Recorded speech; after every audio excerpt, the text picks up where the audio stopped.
Boleh saja hari ini kita susah, nggak punya duit, nggak punya apa-apa. Kalau orang lihat orang naik motor, kita pengen doang, sementara kita jalan kaki, lapangan udah lebar, sedang jepit udah berapa kali bolong, mau beli nggak kuat, cuma diri doang. Sabar tahu kita sabar, tapi kita tidak mengurangi ibadah kita kepada Allah Subhanahu Wa Taala. Jangankan sepeda, jangankan motor, jangan mobil. Di surga itu apa yang kita inginkan menjadi menjelma di dunia, yang ada di dunia menjelma di dalam surga.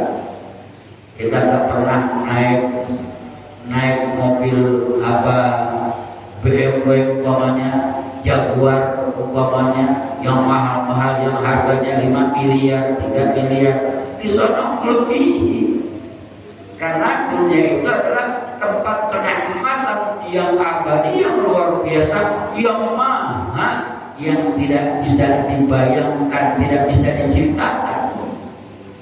Nah, dengan kesabaran yang kita tetap istiqomah, saya tahu masyarakat kita, terutama di jamaah Masjid Al-Mukarramah, ini adalah kehidupannya menengah ke bawah. Gak ada yang bisa kita banggakan lain pada jamaah komplek DPR. Kata dia bangga punya mobil, memang dia punya rumahnya gedung-gedung. Kalau kita apa yang kita banggakan, kecuali kita bangga sebagai umat Rasulullah yang harus memenuhi panggilan Allah dan Rasulnya untuk mencapai kemuliaan, sehingga takwa yang merupakan barometer ukuran yang dimuliakan oleh Allah kita capai. Inna akramakum indallahi atqakum. Jamaah sekalian, oleh karena itu pesan saya hari ini adalah kalau kita mendapatkan ketidakenakan dalam dunia ini atau kesulitan dalam dunia ini, dalam kehidupan ini, sabar dan ibadah yang kita tidak kendor, sabar dan ibadah yang kita singgapi sehingga kita menjadi orang yang mulia. Demikian dari saya, melanjutkan kepada Ustaz Reza. Ihdinas siratal mustaqim. Assalamualaikum warahmatullahi wabarakatuh. Waalaikumsalam warahmatullahi wabarakatuh.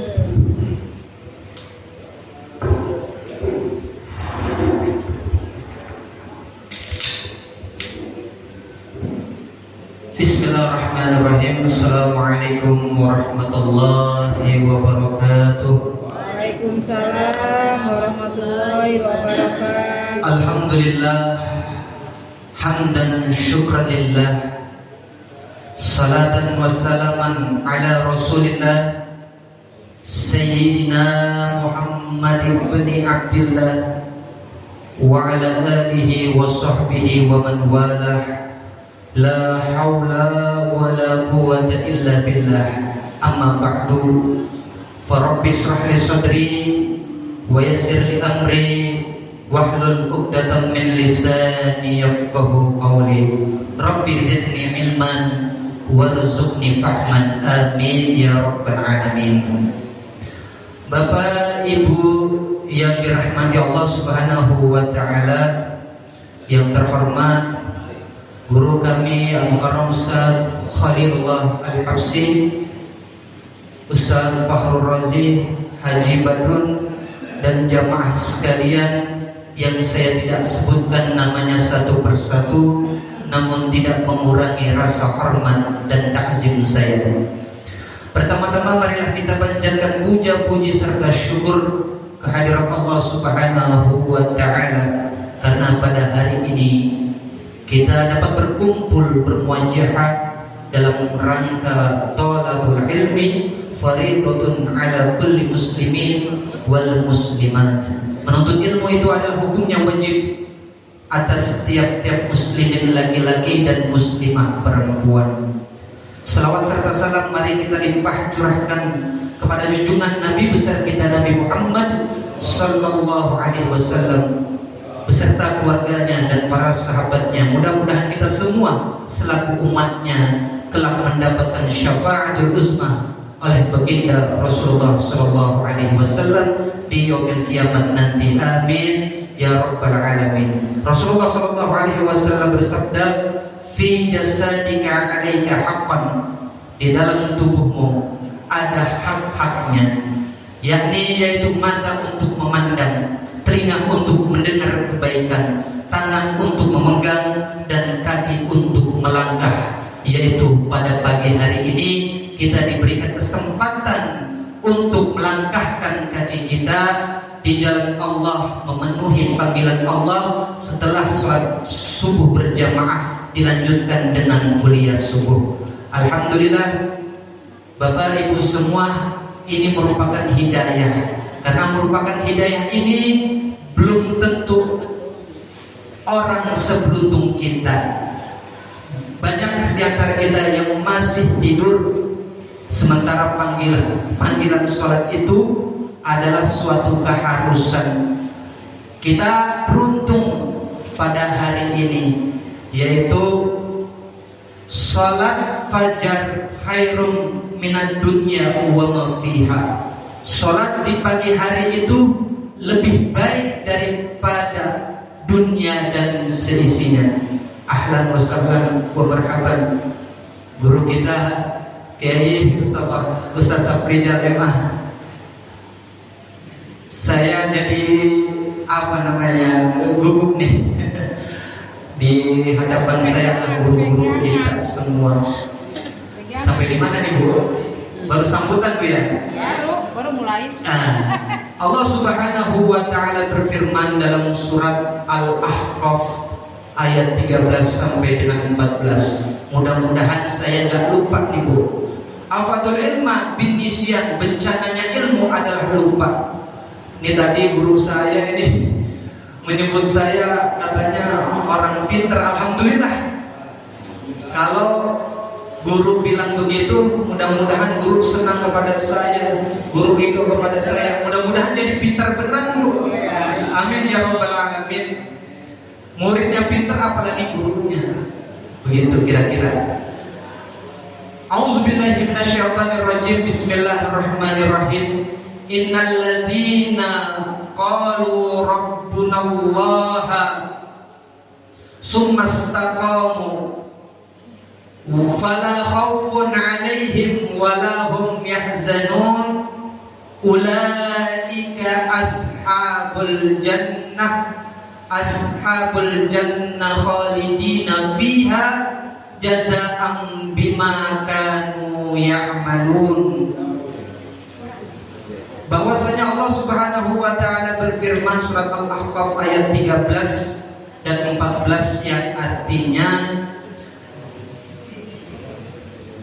artinya bahwa orang yang mengatakan bahwa Allah adalah Tuhan kita, Pak, kemudian ia beristiqomah dalam beribadah, kemudian ia tidak perlu ada rasa kekhawatiran di dalam dirinya, tidak perlu ada kesedihan di dalam dirinya, karena ia bersaksi bahwa Tuhan dia adalah Allah dan ia beristiqomah di dalamnya sehingga mendapatkan keuntungan.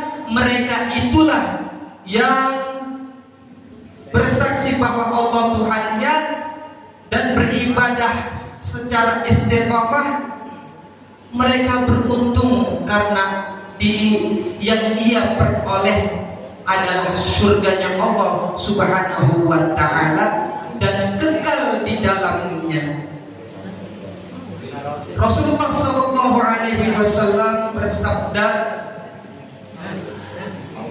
bahwasannya Rasulullah sallallahu alaihi wasallam bersabda, "Ittaqullaha tsumastaqim." Bertakwalah kepada Allah Subhanahu wa taala dan beristiqomahlah. Ahabbul amal indallahi wa anwamuha wa in qala. Amal yang Allah cintai, Bapak Ibu sekalian, adalah amal yang walaupun amal itu sedikit, akan tetapi ia istiqomah dalam mengerjakannya. Amalnya sepele, memberi hidangan berupa kopi, berupa teh manis. Kenapa saya sebutkan kopi dan teh manis? Karena di hadapan saya ada kopi dan teh manis. Pengen rasanya saya buru-buru mengakhirinya karena pengen minum kopi dan teh manis. Ya insya Allah bro ya, disisain ya. Walaupun sepele kelihatannya Bapak Ibu sekalian, akan tetapi ia istiqomah selalu mengerjakan kebaikan. Nah, ini wa in qala, amal yang dicintai Allah Subhanahu wa taala sedikit akan tetapi istiqomah. Apa sih istiqomah itu? Istiqomah bahasa Arab, Bu. Istiqomah adalah lurus. Istiqomah adalah lurus. Lawan kata istiqomah adalah belok. Lawan kata istiqomah adalah belok. Istiqomah yaitu dia lurus, melakukannya secara konsisten dalam beribadah kepada Allah Subhanahu wa taala, imtithalul awamirillah wajtanibun nawahi. Dia melaksanakan perintah Allah dengan istiqomah dan menjauhi segala larangan Allah dengan istiqomah. Bapak Ibu sekalian yang dirahmati Allah Subhanahu wa taala, setelah peninggalan Rasulullah sallallahu alaihi wasallam 5 hari setelahnya, Abu Bakar Siddiq radhiyallahu anhu dia berdoa, Rabbana la tuzigh qulubana ba'da iz hadaitana wa hab lana min ladunka rahmatan innaka antal wahhab. Bu, apa Bu ya? Ini di surat Ali Imran ayat 8. Rabbana, dia melantunkan doanya. Abu Bakar Siddiq melantunkan doanya, Rabbana ya Tuhan kami, ya Tuhan kami, janganlah Engkau sesatkan kami, cenderung dalam kesesatan ini setelah kami mendapatkan hidayah-Mu ya Allah. Kemudian ya Allah, Engkaulah yang memberi kasih sayang, sesungguhnya dengan karunia-Mu lah ya Allah. Dari karunia inilah sehingga kami mendapatkan ketetapan-Mu ya Allah. Ini yang dilakukan oleh Abu Bakar Siddiq setelah peninggalan Rasulullah SAW. Sedih rasanya karena pada saat itu muslimin jumlahnya berkurang, terjadi pemurtadan di mana-mana setelah sepeninggalan Rasulullah SAW. An Anas yaqulu kana Nabi sallallahu alaihi wasallam ya qala ya muqallibal qulub bisabbis qalbi ala dinik. Ya Allah yang membolak-balikan hati ini, teguhkanlah hati ini atas agama-Mu ya Allah, atas agama-Mu ya Allah.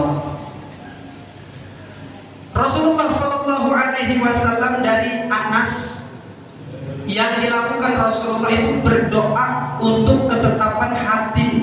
Padahal kita tahu Bu, Nabi yang maksum, yang terpelihara dari dosa, baik yang sebelum ia lakukan sudah dimaafkan oleh Allah Subhanahu wa taala, maupun dosa yang telah dilakukan. Terkadang Rasulullah ditegur langsung oleh Allah Subhanahu wa taala, tapi tidak ada dosa bagi Rasulullah sallallahu alaihi wasallam. Teguran Allah Subhanahu wa taala adalah pelajaran bagi kita, di mana Rasulullah sallallahu alaihi wasallam pada saat itu naik kuda ingin turun dalam keadaan kagok. Rasulullah ditegur oleh orang miskin, kemudian melengos. Ini rasanya orang miskin ini sedih Bu, padahal dia memberikan salam, di depannya ada orang kaya. Orang kaya memberi salam kepada Rasulullah, Rasulullah itu menjawab salamnya, langsung ditegur Bu. Di dalam surat Abasa. Surat Abasa. Kemudian ada lagi yang menyatakan bahwa Abasa itu ayat 1 dengan 2, bahwasanya Abdullah bin Ummi Maktub dia adalah seorang yang buta, tapi tidak dihiraukan oleh Rasulullah SAW. Malah Rasulullah itu memilih kaum Quraisy ini berbondong-bondong masuk Islam. Ketika dikumpulkan oleh Rasulullah SAW, Rasulullah berharap kaum Quraisy ini semua pada masuk Islam. Tapi teguran dari Allah Subhanahu wa taala bahwa jangan engkau mementingkan kaum Quraisy, akan tetapi pentingkanlah urusan Abdullah bin Ummi Maktum. Dia adalah seorang yang istiqomah walaupun sudah tua, matanya buta. Ya Rasulullah, saya adalah seorang yang buta. Dalam perjalanan itu dia menemui Rasulullah sampai jatuh. Namanya nggak melihat apa saja yang ia jalan di depannya, apa saja dia tabrak. Ada batu, kesandung batu, kemudian dia berdarah, bercucuran darah, menemui Rasulullah. Pada saat itu Abdullah bin Ummi Maktum bertanya, ya Rasulullah, apakah saya boleh untuk sholat di rumah? Gitu. Hantas manida, indallah sholat. Apakah kamu mendengar panggilan sholat? Naam ya Rasulullah. Ya Rasulullah. Fa'ajib kata Rasulullah. Maka wajib bagimu untuk datang walaupun tertati-tati. Ini Abdullah luar biasa. Bahkan sebelum panggilan subuh gelap gulita, dia itu udah nyampe masjid. Ya kira-kira masjid kalau sekarang masjid ada atapnya, Bu. Dulu masjid melompong. Ya. Itu kalau kehujanan dingin, air hujan langsung jatuh. Pernah Rasulullah mengimami, air hujan turun membasahi Rasulullah SAW. Apakah berhenti pada saat itu? Terus semua sahabatnya mengikuti Rasulullah SAW walaupun hujan, walaupun sholat dalam keadaan kehujanan. Anas itu paling sering, Bu, ia pengen menggantikan bajunya Rasulullah SAW setelah sholat. Nah ini kesempatan ini, Rasulullah sudah mengakhiri sholatnya. Kemudian Anas buru-buru ngambil baju buat Rasulullah yang baru. Apa kata Rasulullah? Jangan ya Anas, bahwa ini adalah ujian dari Allah Subhanahu wa taala. Maka sahabat-sahabatnya belajar untuk istiqomah. Nah, saya bilang tadi istiqomah adalah lurus, lawan kata istiqomah adalah bengkok atau belok, tidak mendapatkan hidayah. Ini yang belok ada banyak ya, banyak. Di mana makhluk Allah Subhanahu wa taala ini luar biasa. Setan ya, Bu, kira-kira seperti itu. Setan itu pintar luar biasa. Kemudian mentauhidkan Allah. Laisa muwahidan ahlus sama mithla iblis. Tiada makhluk ahli sama, yaitu penduduk langit yang paling mentauhidkan Allah kecuali iblis. Iblis karena dia sombong akhirnya menempatkan neraka. Nah, jangan kita sudah mendapatkan pelajaran dari iblis. Jangan kita mengikuti langkah-langkah iblis, Bapak Ibu sekalian. Istiqomah dalam menghadapi ibadah, istiqomah dalam menahan diri untuk tidak bermaksiat kepada Allah Subhanahu wa taala. Rasulullah saja yang maksum, terpelihara dari dosa, ia tetap membaca ya muqallibal qulub bisabbit qulubana ala dinik. Wahai zat yang membulak-balikkan hati, teguhkanlah hati kami dalam atas agamamu. Lalu bagaimana dengan kita, Bu? Ada jaminan untuk kita ke surga, Bu? Roman-romannya nggak ada. Kullu ummatin yadkhuluna al-jannah illa man sahabat, setiap umat Rasulullah Shallallahu Alaihi Wasallam pasti masuk surga, illa man aba, kecuali yang menolak, atau juga illa rahmatillah, kecuali rahmatnya Allah. Jadi rahmatnya Allah harus kita gapai lewat istiqomah dalam beribadah. Oh, kita jangan mengaku diri kita suci, Bu. Terkadang manusia melakukan ibadah, saking banyaknya ibadah sejengkal lagi di hadapannya surga. Namun kata Allah Subhanahu wa taala, ia masuk neraka, akan masuk neraka. Ada juga orang yang melaksanakan perbuatan-perbuatan neraka, namun kata Allah Subhanahu wa taala ia masuk surga, berkat rahmatnya Allah ia masuk surga. Maka kita jangan menganggap diri kita, oh kita sudah ibadah, kita sudah bersih. Hindu sebelum masuk Islam itu jorok, Bu.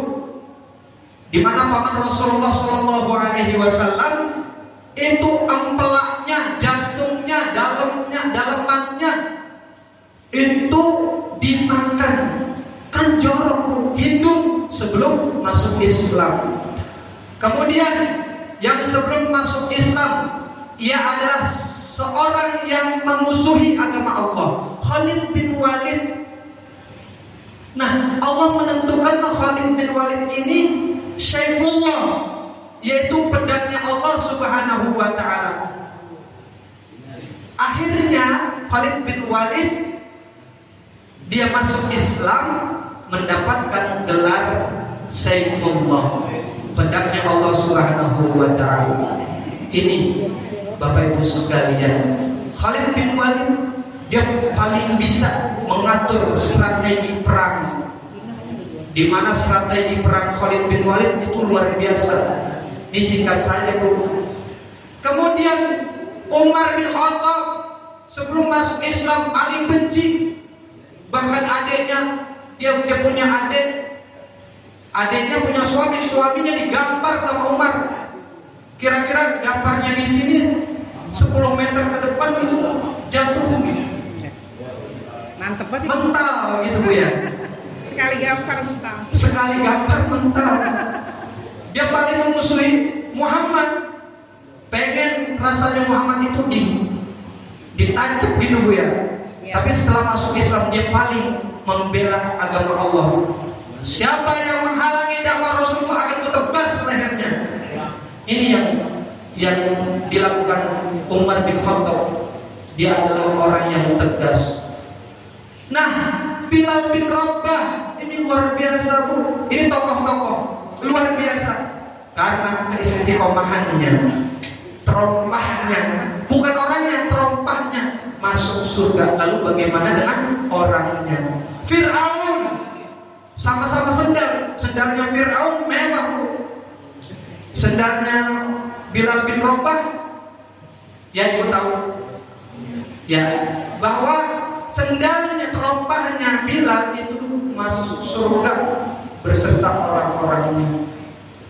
Fir'aun yang sombong, maka itu bila mana lempengan ada saudara kita yang sombong, udah nggak punya, katakanlah nggak punya, sombong. Nah, ini keturunannya Fir'aun. Sombong amat. Belagu banget. Sombong amat. Ana rabbukumul a'la, aku adalah Tuhan yang paling tinggi, kata Fir'aun. Gimana gak tinggi? Dia teriak-teriak di bukit. Dia yang paling tinggi, orang naik ke bukit. Ini yang dilakukan Fir'aun. Dia gak pernah sakit selama 400 tahun. Nah, orang yang dikasih sakit itu rahmat Allah bercucuran. Maka ibu punya saudara yang sakit, perhatiin, Bu. Perhatikan saudara kita yang sakit. Kita beri kasih sayang berupa kesehatannya, duitnya, kasih, Bu. Karena yang kita beri ini adalah mendatangkan rahmat Allah Subhanahu wa taala. Kita sabar menghadapi orang yang sakit, sehingga musibah dalam sehari 313 musibah tertolak, kita tidak akan kena musibah tersebut. Allah kasih sehari 313 musibah, kematian, kebakaran, apapun musibah, kesandung musibah, sehari 313 Bu.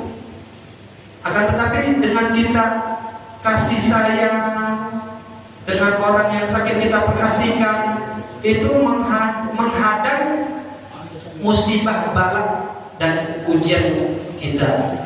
Bapak Ibu sekalian yang dirahmati Allah Subhanahu wa taala, ada satu keluarga Bu, ini baru nikah sahabat Rasul, kemudian pengantin baru, ini berjalan 5 tahun kemudian dia gak dikasih sakit, gak dikasih nikmat, gak dikasih sakit, hidupnya enak-enak terus. Akhirnya dia khawatir musibah datang kepada dirinya, jangan-jangan murka Allah datang kepada saya. Buru-buru kita lapor. Kemudian punya bini yang soleha, ya udah kita lapor kepada Rasulullah. Di tengah jalan sebelum kepada rumah Rasulullah SAW, itu suami istri tersandung, jatuh, kemudian besok katakanlah, dengkulnya berdarah. Apa yang dia lakukan? Dia tidak jadi ke rumah Rasulullah SAW. Dia jatuh girang, Bu. Jatuh girang. Karena apa? Khawatir kalau Allah nggak kasih musibah selama 5 tahun, bayangkan. Takutnya yang ada azab. Nah, kita berlindung daripada azab Allah Subhanahu wa taala lewat istiqomah. Nah, mumpung ada guru kita nih, Bu, saya mewakili ibu-ibu ya nih, sebelum saya tutup, saya mewakili ibu-ibu sekalian. Pertanyaan buat Ustadz, biar Ustadz menjawab. Karena Ustadz baru datang nih, Bu. Pertanyaan kan Rasulullah maksum, Bu ya, Bu. Ya. Rasulullah maksum, terpelihara dari dosa. Kemudian baik dosa yang sebelum ia lakukan maupun setelah yang ia lakukan, dia terpelihara dosa. Kemudian Sayyidina Ali itu, Bu, Sayyidina Ali itu dia semangat untuk perang, karena sebelumnya Rasulullah mengatakan kepada Sayyidina Ali, ya Ali, kamu wafat terbunuh pada saat sholat subuh. Kemudian cucu-cucunya digambarkan, Hasan Husain meninggalnya, digambarkan ada yang tertebas lehernya buat main bola. Nah, Ali ini semangat untuk perang karena patokannya adalah Rasulullah. Bahwa kata Rasulullah itu, nubuah Rasulullah, ya Ali, kamu wafat pada subuh, pada sholat subuh kamu ditebas. Nah, setelah ditungguin subuh, lewatnya subuh, akhirnya dia semangat untuk perang. Karena dia yakin bahwa ajalnya tiba subuh. Ketika pagi hari dia semangat tidak akan terbunuh. Dia perang, walaupun hebatnya perang bagaimanapun, dia tidak akan terbunuh karena dia yakin bahwa meninggalnya subuh. Ini saya muter dulu nih, Bu. Saya cari pertanyaan yang pas gitu, Bu. Rasulullah saja berdoa, ya muqallibal qulub bisa qulubuna ala dinik, wahai zat yang membolak-balikan hati, teguhkanlah hatiku atas agamamu. Yang maksud saja berdoa meminta kepada Allah Subhanahu wa taala. Katakanlah, jangan Bapak deh, saya gitu. Saya gak jaminan masuk surga, gak ada jaminan masuk surga. Kemudian ibadah saya belentang-belentong, katakanlah seperti itu, Bu. Nggak ada jaminan surga, maksiat jalan, sholat STMJ, sholat terus, maksiat jalan, maksiat mau, sholatnya juga mau, nggak ada jaminan surga, maksiat terus yang dia lakukan. Nah, Yang pertanyaan seperti itu, pertanyaan saja yang dijawab saja, bahwa Rasulullah SAW sampai meminta kepada Allah untuk ditetapkan hati. Nah kita yang ada jaminan surga, kok berani jaminan surga, kok berani tidak mendapatkan jaminan surga, masih berani untuk bermaksud kepada Allah. Ya, mungkin itu saja yang dapat saya sampaikan. Kurang lebihnya saya mohon maaf. Kita dengarkan jawaban dari Ustadz guru kita, Ustadz Muhammad Sofrijal. Kepadanya kami persilakan. Akhirul kalam, wabillahi taufiq wal hidayah. Assalamualaikum warahmatullahi wabarakatuh. Waalaikumsalam warahmatullahi wabarakatuh.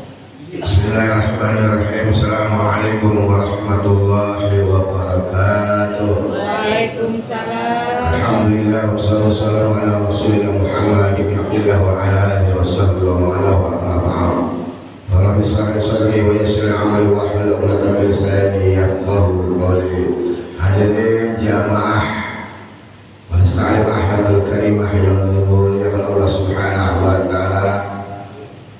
Pertama pada guru-guru kita, Bin Khalil Al-Hamsi, Ustaz Muhammad Raji, Haji Badrun, Pak Darto, Pak Rohana, Bapak Hanis, Hamdi, Bapak RT, serta ibu-ibu. Mudah-mudahan Allah panjangkan umur kita semua dalam keadaan taat beribadah, diberikan kesehatan, sehat walafiat, diberikan rezeki kita yang banyak dan berkah buat modal hidup kita di dunia dan akhirat. Kita panjatkan syukur kepada Allah Subhanahu wa taala yang telah memberikan kepada kita nikmat iman, nikmat Islam. Mudah-mudahan dengan nikmat yang begitu mahal dari Allah Subhanahu wa taala, kita menjadi hamba-hamba Allah Subhanahu wa taala dan patuh melaksanakan apa yang diperintah dan meninggalkan apa yang dilarang, serta menjadi hamba-hamba Allah yang pandai bersyukur. Salawat serta salam senantiasa kita limpah curahkan kepada penghulu kita baginda Rasul Nabi yang agung, Nabi kita Muhammad SAW, beserta keluarga dan para sahabat-sahabatnya yang mudah-mudahan kita mendapatkan syafaat Utsman di yaumil qiyamah nanti. Amin ya rabbal alamin. Bapak Ibu jamaah yang berbahagia, tadi saya datang terlambat dan terkadang ada urusan yang Bapak Ibu enggak tahu. Tapi kalau apa ini saya kasih tahu enggak apa-apa karena bukan rahasia. Jadi saya dari jam 4 kurang berangkat. Biasa ada kegiatan yang rutinitas buat saya pribadi, yaitu ke Masjid Al-Husna. Jadi saya kasih dulu kadang maksudnya dia datang dengan tujuan karena saya punya wasilah dengan almarhumlah Ibu Yatim Muhajir. Jadi itu saya yang tahu, gitu ya. Nah tadi saya datang, alhamdulillah kedengaran suara Bin Khalil, kemudian sampai Reza. Mudah-mudahan apa yang disampaikan bermanfaat. Amin. Jadi sebelum menjawab pertanyaan, tadi sedikit banyak disampaikan tentang istiqamah. Apa sih istiqamah? Istiqamah artinya kita melaksanakan sesuatu dengan berpendirian